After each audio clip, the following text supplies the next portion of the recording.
This Pure Hope video is brought to you by Wilson & Company Realty, where they are helping clients build wealth one home at a time. Thank you, Brad and Abby.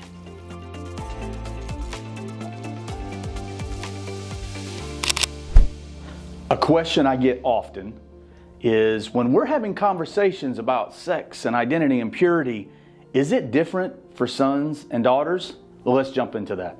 So the dialogue will most likely look a little bit different for our sons and our daughters, but it's unique to each child. As you heard in last week's video, sex is a beautiful thing and should be stewarded with the highest of honors.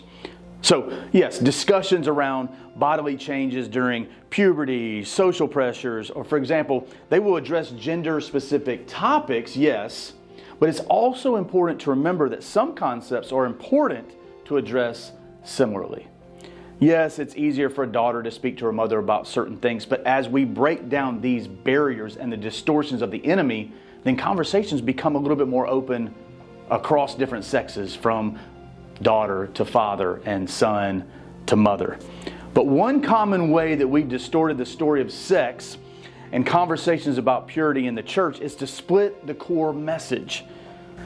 God is love. He loves us. He first loved us. And out of His rich and vast love, we love ourselves and our neighbors as ourselves. The problem is we have a tendency to parcel this message. In many circles, we may emphasize to the young women in our lives, "You are so loved." And then we turn around and sternly say to the young men, we tell them all, "You better respect her boundaries." Well, as we train up our sons and daughters, we must paint the full picture. Purity is not a gift to girls and a punishment for boys. Let me say that again. Purity is not a gift just for women or for girls and a punishment to men and or boys.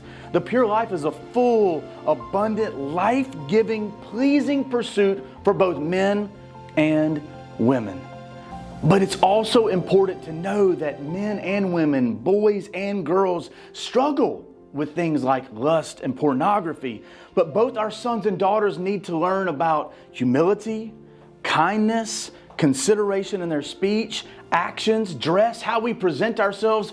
All of this is important. So yes, speak uniquely to your son, to your daughter, but know that God's story is meaningful and delightful for all.